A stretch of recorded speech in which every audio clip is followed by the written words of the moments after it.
दोस्तों क्या हो 700 साल से एक फैमिली ने एक जिन्न को अपना पेट बना रखा हो और जिन्न उनकी सारी बात मानता हो। इस मूवी की कहानी बहुत इंटरेस्टिंग होगी, तो अभी से चैनल सब्सक्राइब कर दीजिए। आज हम देखने वाले हैं जिम द पैट, जो हाल ही में रिलीज हुई है। कि शुरुआत में दो लड़कियों को दिखाया जाता है, जिनमें से एक के ऊपर दोस्तों जिन का साया है और वह दोनों ही इस जिन से छुटकारा पाना चाहती है। इसीलिए दोनों तांत्रिक के पास आई हुई है। तांत्रिक उस लड़की को देखते ही कोई मंत्र वगैरह बोलने लग जाता है और जिसके ऊपर जिन का साया था ना, उस पर मंत्र पढ़ने से वो तड़पने लग जाता है और इस वजह से वो उस लड़की को तकलीफ देने लग जाता है। धीरे धीरे लड़की की शक्ल काफी ज्यादा डरावनी हो जाती है। वहीं जो दूसरी वाली लड़की थी ना, वह उसे कंट्रोल करने की कोशिश करती है, लेकिन जो लड़की जिन के प्रभाव में थी वह तो उस लड़की को बुरी तरह काटने के बाद उसे दूर फेंक देती है। और ये देखते तांत्रिक के इशारे पर और भी लोग उस जिन को कंट्रोल करने की कोशिश करते हैं, मगर वह जिन सभी को बुरी तरह मारने पीटने लग जाता है। और फिर ले देकर काफी मुश्किलों के बाद तांत्रिक इस जिन को लड़की के शरीर से एक शीशे के जरिए निकालता है और फिर उस शीशे को एक छोटे से बॉक्स में डाल देता है। फिर अच्छे से एक मंत्र पढ़ने के बाद उसे पवित्र धागे से बांध देता है और इस तरह दोस्तों उस लड़की को भी जिनसे आखिरकार छुटकारा मिल गया था। वैसे दोस्तों यहाँ मैं आपको बता दूं कि शीशे के जरिए जिन को इसीलिए निकाला गया क्योंकि शीशे के उस पार की दुनिया को दूसरी दुनिया या हमारी दुनिया की विपरीत या नेगेटिव दुनिया कहा जाता है, जहाँ पर जिन को हम कुछ देर कैद कर सकते हैं। यही चीज तांत्रिक ने भी की है और यहाँ इस बारे में मूवी में कुछ बताया तो नहीं गया, पर मैंने कई जिन वाली टर्किश मूवी देखी है तो बस वैसी थियरी बना ली। बाकी आप बताइए, आपके हिसाब से ये तांत्रिक शीशे इसका क्या ताल्लुक है। खैर, कहानी में आगे बढ़ते हैं तो सीन चेंज होता है और हमें इस मूवी के हीरो को दिखाया जाता है जिसका नाम शक्ति है और वह उस वक्त अपने परिवार से दूर मलेशिया में है। यहाँ दोस्तों शक्ति एक म्यूजिक बैंड में काम करता है। शक्ति का सपना है अपना खुद का म्यूजिक बैंड शुरू करना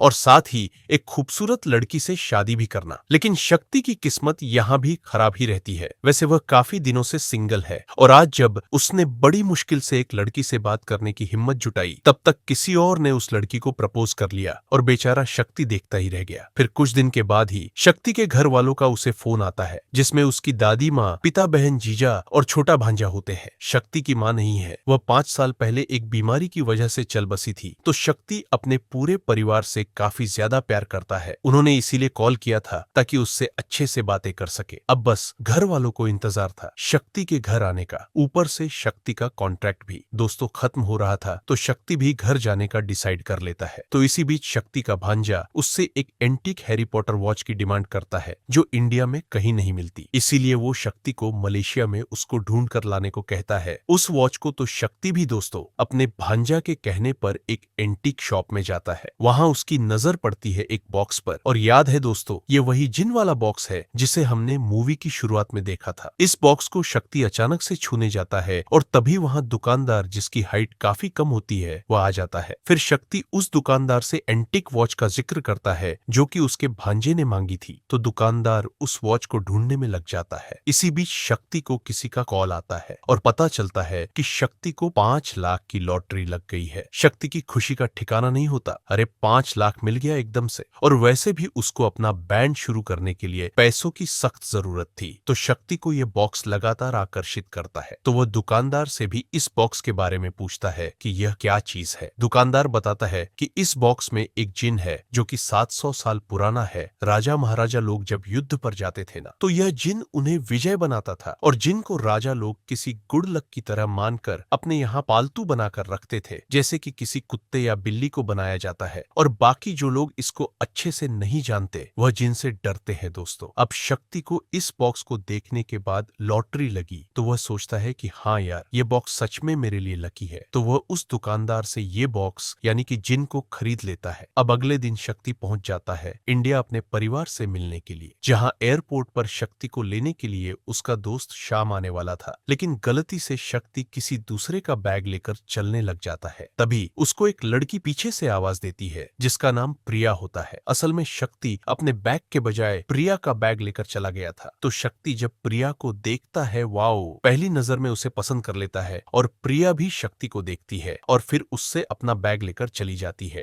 खैर दोस्तों, तब तक शक्ति का दोस्त भी आ चुका होता है, जो कि उसको एक शेयर्ड ऑटो में घर लेकर आता है। और ये जो श्याम है ना, ये अक्सर शक्ति के घर में रहता है, तो वह एक तरह से उनका सदस्य ही हुआ। परिवार का शक्ति घर घर पहुंचकर सभी से मिलता है और सभी उसको देखकर बड़े खुश भी होते हैं क्योंकि काफी टाइम के बाद वो आ रहा था। तो शक्ति को जब पता चलता है कि उसकी बहन कितना प्रेग्नेंट है तो उसकी और खुशी का ठिकाना नहीं होता। दूसरी तरफ शक्ति का दोस्त उसके बैग को खोल चुका होता है जिसमें उस जिन वाले बॉक्स को देखकर सभी हैरान। तो सबके पूछने पर शक्ति बताता है कि यह जिन है और इसे मैं घर इसीलिए लेकर आया हूं क्योंकि यह हमारे लिए गुड लक लेकर आएगा। बस हमें 3 बातों का ध्यान रखना पड़ेगा। पहली यह कि गलती से भी जिन का संपर्क पानी या धूप से ना हो पाए और दूसरा यह कि जिनको खाना सिर्फ रात के 12 बजे से 5 बजे के बीच ही देना है और ये जिन खाना भी खाता है। ये जानकर गीता एकदम से हैरान। सभी इस बॉक्स को बड़ी अजनबी तरीके से देख रहे होते हैं। तो शक्ति कहता है कि देखो अब हमारे घर में इस जिन के आते ही सब कुछ अच्छा और बेहतर होगा। देखना तभी अचानक से एक चीख गूंजती है और पता चलता है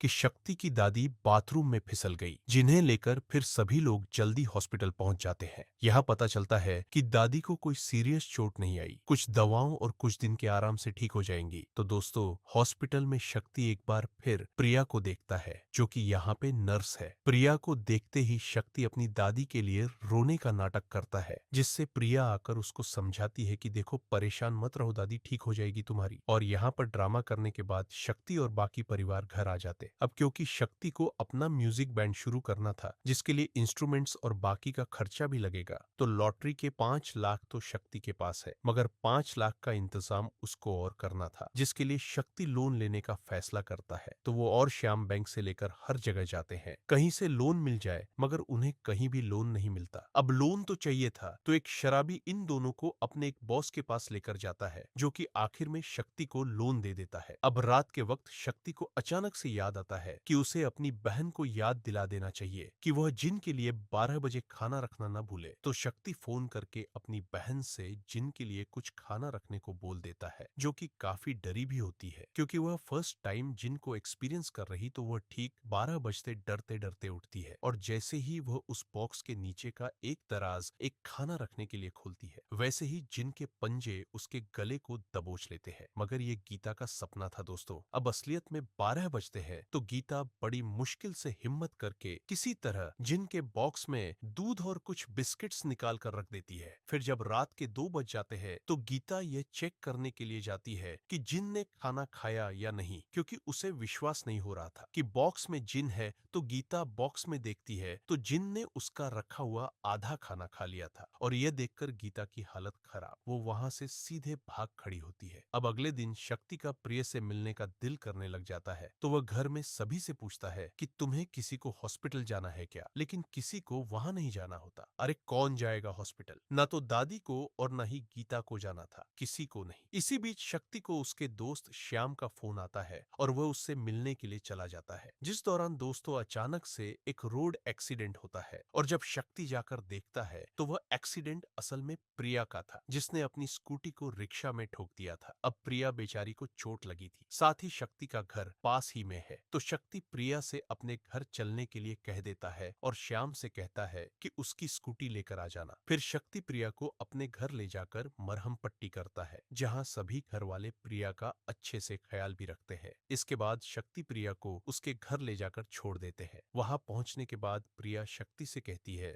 कि देखो तुमने जो भी किया उसके लिए थैंक यू, और जिस तरह तुम्हारे घर वालों ने मुझे महसूस कराया इतना अच्छा महसूस मैंने कभी नहीं किया। जानते हो जब तुम्हें मैंने पहली बार एयरपोर्ट पर देखा था तो मुझे हमारे बीच कोई कनेक्शन सा फील हुआ, और आज मैंने तुम्हें जब मार्केट में देखा तो देखती रह गई। मैं भूल चुकी थी कि मैं स्कूटी चला रही हूँ और तभी मैंने गाड़ी ठोक दी। ये सारी बातें सुनते शक्ति दोस्तों यहाँ प्रिया को प्रपोज कर देता है और प्रिया भी जैसे इसी के इंतजार में थी वह उसे गले लगा लेती है। इसके साथ होती है इनके प्यार की शुरुआत। अब आगे हमें दिखाया जाता है कि कैसे उस जिन की वजह से शक्ति के घर में बड़ी अजीबोगरीब चीजें हो रही है, जैसे कि उस जिन की परछाई को हम घर में हर तरफ भटकते हुए देखते हैं। साथ ही जब शक्ति के पिता टीवी पर न्यूज देख रहे होते हैं तभी अचानक से कई बार चैनल चेंज हो जाता है और शक्ति के पिता बिल्कुल अपने बगल में उस दिन की परछाई को रिमोट लेकर बैठा चुपचाप देख जाते हैं। इसी बीच हमें टीवी पर एक न्यूज भी सुनने को मिलती है जिसमें बताया जाता है कि मशहूर बिजनेसमैन राधा कृष्णन की तबीयत में सुधार नहीं हो रहा और उन्हें तुरंत हॉस्पिटल में भर्ती किया गया है। दोस्तों इस चीज को याद रखना कहानी में, क्योंकि इससे रिलेटेड कहानी कहानी आगे आपको देखने को मिलेगी। फिलहाल शक्ति के पिता के बाद श्याम आकर चैनल को चेंज कर देता है, जिस पर वह जिन उसको कई बार मारता भी है और श्याम भी शक्ति के पिता की तरह जिन की परछाई को देखकर उसके पास आकर छिप जाता है। अब इस बारे में जब श्याम और उसके पिता शक्ति से बताते हैं तो शक्ति कहता है कि यह अच्छा जिन है,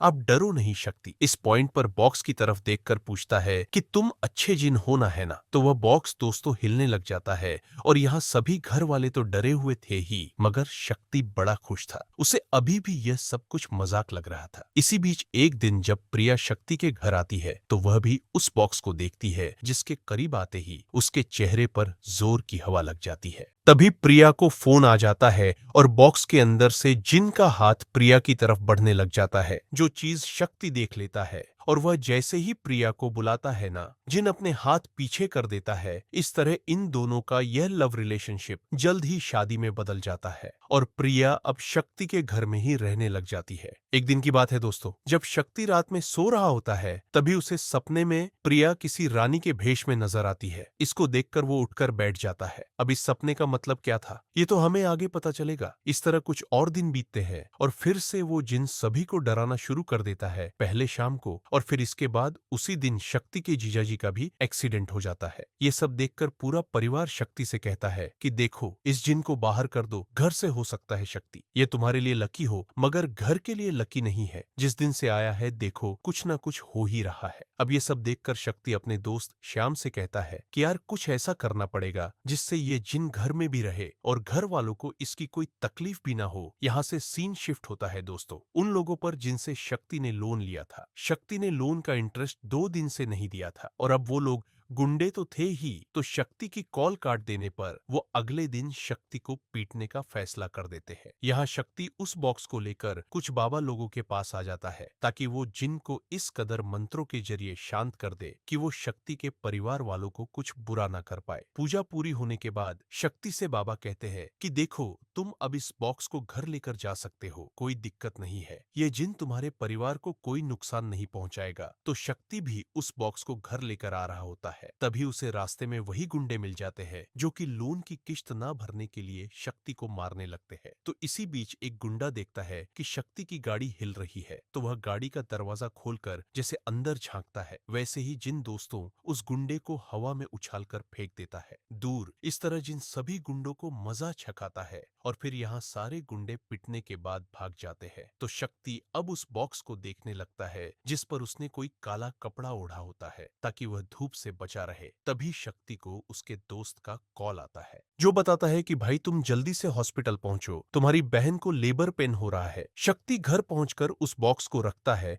और हॉस्पिटल आ जाता है, जहां उसे पता चलता है कि गीता ने एक बेबी को जन्म दिया है, बेबी बॉय को। तो अब जब ये लोग घर आते हैं तो वहां पर इनको प्रिया बेहोश मिलती है, जिसके सर से खून निकल रहा होता है और ऐसा लगता है जैसे कि प्रिया को किसी ने बहुत ही बुरी तरीके से मारा हो। रिया के खून के छींटे दोस्तों उस जिन वाले बॉक्स पर भी पड़े होते हैं, तो सभी को लगता है कि ये जिन का काम है। दादी बड़ी सख्ती से शक्ति से कहती है कि देखो, अभी के अभी तुरंत इस बॉक्स को बाहर फेंक दो। इतना सब होने के बाद भी तुम्हें यह समझ नहीं आ रहा। अब देखो इसने प्रिया का क्या हाल किया है। शक्ति ऑलरेडी गुस्से में तो था ही, वह तुरंत उस बॉक्स को लेकर बाहर रोड पर फेंक देता है, जिससे बॉक्स पे लगा हुआ वो काला धागा खुल जाता है। जिन हो जाता है आजाद और दोस्तों यहाँ पर जाकर पहली बार जिन को उसके फिजिकल फॉर्म में दिखाया जाता है, जो कि डरावना तो बिल्कुल भी नहीं है। इधर जिन बॉक्स से बाहर आ चुका होता है और उधर शक्ति प्रिया को लेकर पहुंच जाता है हॉस्पिटल। फिर हॉस्पिटल में प्रिया का इलाज चलता है। डॉक्टर्स बताते हैं कि अभी कोमा में है, टाइम लगेगा, लेकिन हाँ वो सुन और महसूस कर सकती है। इसीलिए दोस्तों डॉक्टर कहता है कि उसके सामने पॉजिटिव बातें ही करना। इसी बीच जब सभी लोग घर चले जाते हैं सिवाय शक्ति को छोड़कर, तो दोस्तों पता है एक आदमी प्रिया के कमरे में घुसता है और उसका ऑक्सीजन निकाल कर चला जाता है। लगता है उसको मारने की कोशिश कर रहा है और तभी यहाँ पे हम जिनकी परछाई को देखते हैं, जो कि तुरंत जाकर शक्ति के शरीर में समा जाता है और शक्ति जल्दी से प्रिया के कमरे में पहुंचकर उसका ऑक्सीजन वापस लगा देता है, जिससे प्रिया की जान बच जाती है। ये काम करने के बाद जिन शक्ति की बॉडी से बाहर आ जाता है, जिससे शक्ति को याद ही नहीं होता कि वह इस कमरे में कैसे और कब आया। शक्ति हैरान भी होता है। तभी उसको एक अजीब सी आवाज आती है जो कि शक्ति को महाराज कहकर संबोधित करती है। और यह आवाज दोस्तों असल में जिन की थी, जो कहता है कि चलो किसी तरह ये तो बच गई नहीं, तो अभी इसका राम राम सत्य हो जाता। और यह आवाज सुनकर पहले तो शक्ति दंग रह जाता है, फिर कुछ सोचने के बाद वह कहता है, तुम जिन हो क्या शक्ति के इतना कहते? जिन खुद शक्ति के सामने प्रकट हो जाता है, जो प्रकट होते ही शक्ति से कहता है कि अभी बातों का वक्त नहीं है मेरे किंग।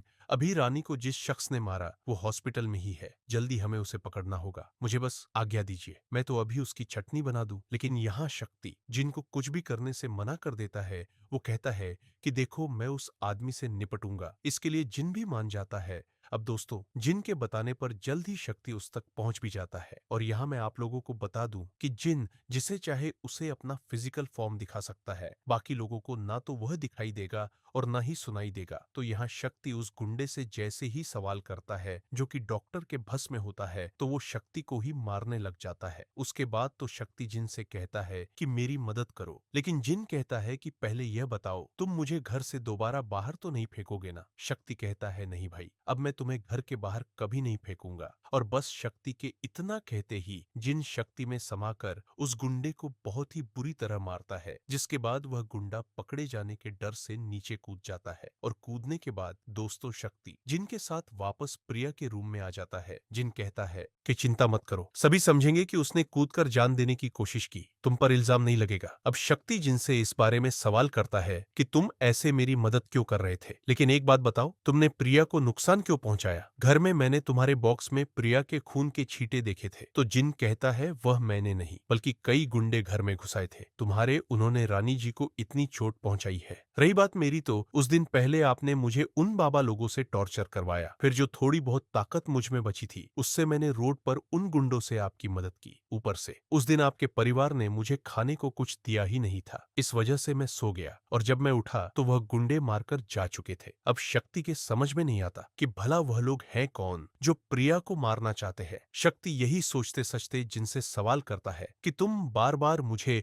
और प्रिया को यह राजा रानी क्यों बोल रहे हो, क्या बात है? इसके पीछे जिन कहता है क्योंकि आप राजा रानी हो, मैं आज से नहीं बल्कि 700 साल से आपका इंतजार कर रहा हूं। करीब 700 साल पहले आप जब डेनमार्क के एक सफल राजा थे, आपने कई युद्ध लड़े और जीते भी। साथ ही आप अपनी रानी जो कि इस जन्म में प्रिय है उन्हें बहुत चाहते थे। उस वक्त आपने मुझे यानी कि जिन को पाला हुआ था, जो कि आपको हर बुरी नजर और साजिश इन सारी चीजों से रक्षा करता था। आपका एक मंत्री भी था जो कि आपको मारकर सारा राज्य खुद हड़पना चाहता था, लेकिन मैं उसका हर वार और षड्यंत्र नाकाम कर देता था। राजा को मंत्री के इरादों के बारे में नहीं पता था। मंत्री कुछ सालों के लिए शांत हो गया और सही समय का इंतजार करने लगा। एक बार आप जब युद्ध लड़ने के लिए महल से दूर गए तो उस मंत्री ने एक जादूगर तांत्रिक को बुलाया, जिसकी मदद से उसने मुझे एक बॉक्स में कैद करवा दिया और वहीं महल के बेसमेंट में रखवा दिया। फिर मंत्री ने एक बुरे जिन को आजाद किया और राजा और रानी के साथ कर दिया ताकि वह राजा का बुरा कर सके। एक तरह से उस मंत्री ने अच्छे और बुरे जिन की अदला बदली कर दी थी। बुरे जिन ने भी तुरंत काम शुरू कर दिया। उसने रानी को महल की बालकनी से गिराकर मार डाला। जब राजा वापस आए तो मंत्री ने सारा इल्जाम अच्छे जिन पर डाल दिया, यानी मुझ पर। और फिर राजा रानी की मौत से दुखी तो थे ही, लेकिन उन्हें अपने जिन पर विश्वास था कि वह कभी ऐसा नहीं करेगा। इस दौरान उन्हें नहीं पता था कि उनका अपना जिन तो कैद में है। रानी की मौत के दुख में राजा की भी कुछ दिनों के बाद मौत हो गई और सारे राज्य की बागडोर फिर मंत्री के पास आ गई, क्योंकि राजा रानी का कोई वारिस भी नहीं था। बुरे जिन को मंत्री ने कैद करवाया और फिर समुन्दर में फेंकवा दिया, जो कि कई सारे देशों में गया और आज तक वह जिन कई लोगों को डराकर मार भी चुका है। अच्छा वाला जिन तो अपने राजा रानी के दूसरे जन्म का वेट करने लगा, यानी कि मैं जो कि अब इस जन्म में हुआ। तो दोस्तों इस तरह ये जिन अब शक्ति और प्रिया को इस जन्म में कुछ नहीं होने देगा, फिर चाहे बुरा जिन और मंत्री वापस ही क्यों ना आ जाए। इस लंबी कहानी के बाद सीन शिफ्ट होता है मोहन नाम के कैरेक्टर पे, जिसके जरिए हमें पता चल जाता है कि राधा कृष्णन नाम के जो बिजनेसमैन हॉस्पिटल में थे वह मर चुके हैं। अब उनका कोई वारिस या रिश्तेदार नहीं है, तो उन्होंने मोहन के बेटे अर्जुन को अपना वारिस, अपनी कंपनी का सीईओ भी चुन लिया है। उनके पेपर्स के मुताबिक अर्जुन को सीईओ बनाने के लिए सभी इन्वेस्टर्स मान जाते हैं, जिससे मोहन बड़ा खुश होता है। लेकिन दोस्तों मोहन के चेहरे पर चिंता होती है, क्योंकि वह प्रिया को जान से मार देना चाहता था। और यहाँ हम भी समझ पाते हैं कि यह लोग प्रिया की जान के दुश्मन बने हुए हैं। हॉस्पिटल में प्रिया को मारने की जो कोशिश हुई थी, उसके बाद पुलिस हॉस्पिटल में तैनात हो गई। तो यह लोग अब डिसाइड करते हैं कि जब तक वह कोमा में है तब तक तो ठीक है, लेकिन अगर वह कोमा से बाहर आ गई तो मोहन और अर्जुन जेल में होंगे। इसलिए प्रिया जैसे डिस्चार्ज होकर घर आएगी, उसे घर पर ही अर्जुन और उसके लोग मार डालेंगे। यह होता है इनका प्लान। फिर यहाँ शक्ति प्रिया का टूटा फोन और उसका डाटा सभी रिपेयर करवाने के लिए श्याम को देता है। साथ ही प्रिया की हालत में भी थोड़ा सुधार होता है, तो डॉक्टर भी शक्ति को उसको घर ले जाने के लिए कह देता है।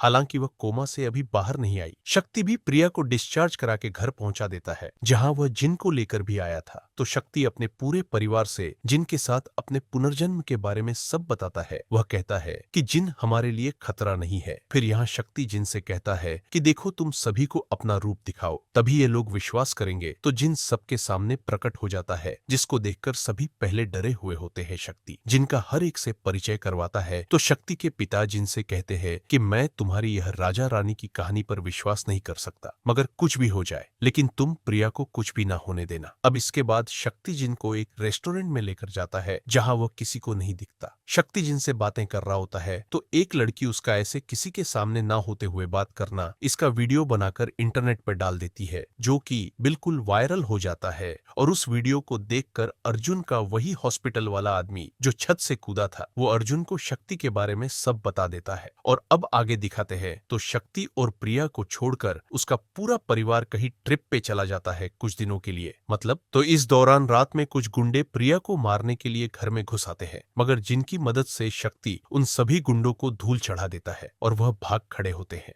लेकिन ये सब कौन और क्यों कर रहा है, ये शक्ति को नहीं पता होता। लेकिन अगले दिन शक्ति का दोस्त श्याम एक वीडियो भेजता है, जो कि उसने प्रिया के फोन से रिकवर करवाई थी। इसको देखकर शक्ति हो जाता है दंग। और दोस्तों, यहाँ हमें दिखाया जाता है कि जब राधा कृष्णन हॉस्पिटल में एडमिट थे, तब एक दिन प्रिया उनका बीपी वगैरह लेने के लिए गई थी, और फिर वह हाथ धोने के लिए पर्दे के पीछे वॉशरूम की तरफ चली गई। उस वक्त वहां पे एक डॉक्टर के साथ मोहन की एंट्री हुई। डॉक्टर पता है क्या कर रहा था? ड्रिप में राधा कृष्णन को जहरीला इंजेक्शन लगा रहा था, और मोहन का एक आदमी सारे पेपर्स पर राधा कृष्णन के अंगूठे का निशान लगा रहा था। ये सारी चीजें करते हुए देखकर प्रिया ने उनकी वीडियो बना ली, लेकिन फोन बजने की वजह से वह खुद भी पकड़ी गई। मगर किसी तरह प्रिया वहां से भाग गई, जिसके पीछे मोहन के गुंडे लग गए थे। तो मोहन अपने बेटे को कॉल करके कहता है कि सुनो, राधा कृष्णन का काम तो तमाम हो चुका है, पेपर्स में अंगूठे के निशान भी लग गए, और एक नर्स ने हमारा यह करते हुए वीडियो बना लिया। साथ ही मुझे यह भी पता चला है कि राधा कृष्णन की इकलौती बेटी अभी भी जिंदा है, जिसके बारे में मैं आकर तुम्हें बताता हूँ। अभी इधर प्रिया लगातार भागते भागते फोन लगाने की कोशिश कर रही होती है, मगर उसका फोन नहीं लगता। फिर भागते हुए वह घर में आ जाती है, जहां पर उसके अलावा कोई नहीं होता। सबसे पहले तो प्रिया फोन छुपाती है, जो कि बाद में टूटी हुई हालत में शक्ति को मिलता है। दूसरी तरफ मोहन अर्जुन से कहता है कि सुनो, जब मैं राधा कृष्णन के यहाँ 24 साल पहले मैनेजर था, तब उनकी बीवी की मौत हो गई, और क्योंकि उनकी कोई संतान नहीं थी, तो उन्होंने तुम्हें बेटे की तरह मानना शुरू कर दिया। साथ ही अपना सब कुछ तुम्हारे नाम भी कर दिया। लेकिन फिर उन्हें किसी दूसरी औरत से प्यार हो गया, और दोनों के प्यार से एक बच्ची को जन्म हुआ। अब मैं किसी और को तुम्हारा हक नहीं मारने दे सकता था, इसलिए मैंने उस दूसरी औरत को मरवा डाला। रही बात बच्ची की, तो उसे भी मैंने ठिकाने लगाने की कोशिश की, मगर जिसे मैंने बच्ची को मारने के लिए कहा था, उसने बच्ची को मारने के बजाय उसे एक चर्च के बाहर छोड़ दिया। जिसके बाद वह बच्ची बड़ी हुई और उसी हॉस्पिटल में नर्स बनी, जहां पर उसका असली बाप एडमिट था, और वह बच्ची कोई और नहीं बल्कि प्रिया है। इसलिए जाओ, उस लड़की को उसके रिकॉर्ड किए वीडियो को सब खत्म कर डालो। यह सुनते ही अर्जुन अपने आदमियों के साथ दरवाजा तोड़कर प्रिया के घर में घुस आता है, जो कि बेचारी एक जगह पर छुपी हुई थी। अर्जुन उसको ढूंढ लेता है और पकड़कर बुरी तरह मारने लग जाता है। फिर वह उससे उस वीडियो के बारे में पूछता है, मगर प्रिया कुछ नहीं बताती। अर्जुन उसे और जोर से मारता है, जिससे प्रिया हो जाती है बेहोश। अब इन लोगों को लगा कि प्रिया मर चुकी है, इसलिए अर्जुन सभी के साथ वहां से निकल गया। लेकिन दोस्तों, अब इस मोबाइल के जरिए कहानी शक्ति के सामने आ चुकी है। जल्द ही उसका पूरा परिवार वापस लौट आता है। तो दोस्तों,